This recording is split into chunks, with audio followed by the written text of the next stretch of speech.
actualité waaye coupe du monde lay xalaat instant bi. wallaay wax nga dëgg parce que li ko dëggal sax mooy fu mu nekk nii xale yi dañ leen doon wax ne leen gagné leen ba pare ngeen souvent dañ leen di wax gagné leen ngeen xam su ngeen gagné ba pare di ngeen xam lan lañ leen réserver.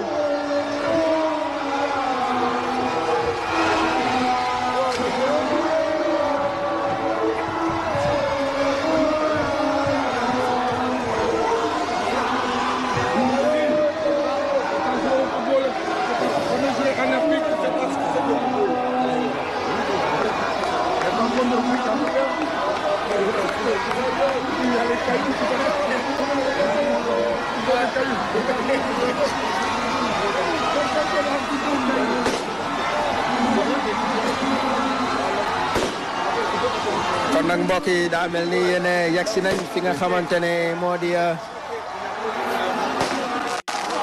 palais de la République muy dernière étape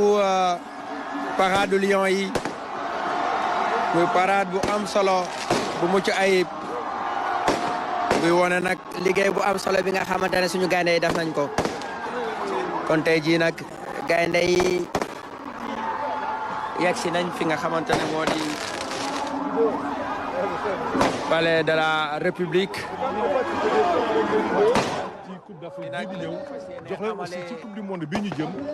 ay ñu dem mën ci dem ba jël coupe du monde pourquoi pas wala boog di sori ci lool. Monsieur le Premier ministre li nga ko waxee l'exploit l'union donc l'unité autour donc du coach Pape Thiaw qui a amené l'exploit de ces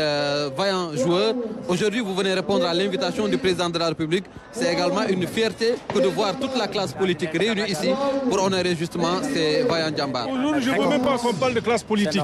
Il s'agit des Sénégalais dans leur ensemble. Chaque fois que les Sénégalais s'approprient et font mien de leur devise, à savoir un peuple, un but, une foi, il n'y a pas d'obstacle qui puisse être devant nous. Et je pense que là, les Lions l'ont montré. Je tiens à les féliciter pour cette éclatante victoire acquise quand même dans des conditions particulièrement difficiles. C'est vrai, dans des conditions particulièrement difficiles, mais ils ont montré leur détermination, ils ont montré leur hargne, ils ont joué. Ils ont gagné et félicitations à tous les Lions, mais aussi félicitations à tous les Sénégalais. Félicitations. Merci monsieur le Premier ministre. Merci pour la présence. am na solo nga dellu si ci li nga xamante ni moom mooy sa teewaay fii di wane rek ni Sénégal moo xewle te yéen naam sax si kujje gi ngeen nekk waaye tey amul majorité amul pouvoir da ngeen fi ñëw ngir célébrer le Sénégal. man Sénégal bi may ñaan mooy li nga xam ne dañ ko bokk li nga xam ne Sénégal yëpp la soxal ñun ñëpp ñu ànd nekk ci benn jëm ci. Sénégal doon na réew mu bari ay défis te tey jii Lions yi won nañu à travers le football que fu Sénégal àndee doon benn ñu am benn objectif yàlla daf ñuy may ndam. kon ndam bi yàlla na doon benn ci ndam yi Sénégal di amaat maa leen ci sant bu baax di sant président de la République moo tax tey jii bëgguma ñëw waxi politique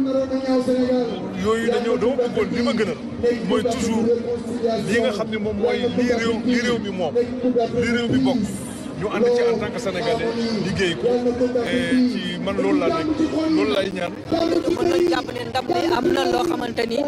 jàngat ngeen ko ci yéen ñi nga xamante ni yéenay def politique. man absolument moo tax toujours man bu ñu waxul loo xam ni dafay jëmale réew mi kanam bu ngeen seetloo dem ciy dellu ginnaaw parce que li ma yitteel mooy na réew mi dem kanam li ma yitteel mooy li ñu bokk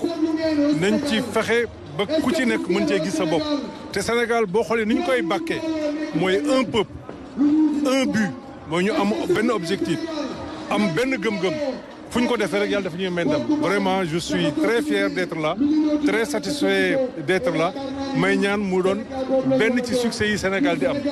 bu ma sañoon Sénégal mooy ëppale lépp loo xam ni teraanga la lépp loo xam ni jàmm la lépp loo xam ni yiw la bu ma sañoon Sénégal la ciy ëppale kon tey jii gaynde yi may nañu ñu toog ñun ñëpp et c'est très bien kon nañ leen ko santé ma leen ci félicité surtout li ñuy def Sénégal lañ ko defal ci ay conditions yu jafe-jafe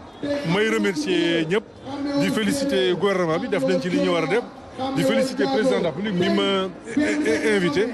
ci bés bi xam naa bu ma nee may féliciter gouvernement di may ne gis nga waa premier ministre mais moi je suis pour la continuité de l'État Sénégal rek la mën a tudd Sénégal du doon leneen lu dul Sénégal kon nañu ànd ñun ñëpp li nga xam ne Sénégal da ko moom li nga xam ne Sénégal dañ ko bokk mën nañu bañ a déggoo ci gis-gis bi wala nañ koy defee waaye bu ñu xasee ba am ndam nañ ci ànd célébrer ko bu ñu amee jafe-jafe it nañu ànd ci jafe-jafe jéem ko saafara pour intérêt Sénégal. maa ngi leen di sant.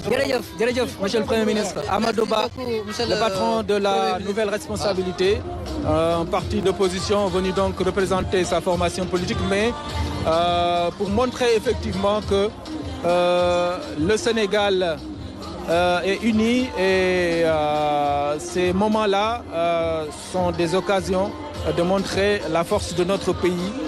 Il vient de le dire. D'ailleurs, pour ce qui concerne l'opposition à Aboubakry, il faut noter que Alioune Ndoye est là, le maire de Plateau, membre du Parti socialiste, Anta Babacar Ngom, également député, Thierno Bokoum, Amadou Ba qui vient de parler, Maître Sidiki Kaba, un autre ancien Premier ministre, Monsieur Mamadou Lamine Masseli, aussi un responsable politique, Omar Sarr, le patron du Front pour la défense de la République désormais, donc Mohamed Teouna waaye tamit Modou Diagne Fada ak Serigne Mbaye Thiam ñi nga xamante ni moom it dalal nañ ko fii ci plateau bi ñu ngi am nag plaisir dalal madame le ministre des sports Khady Diène Gaye nga xam ni dañ koy féliciter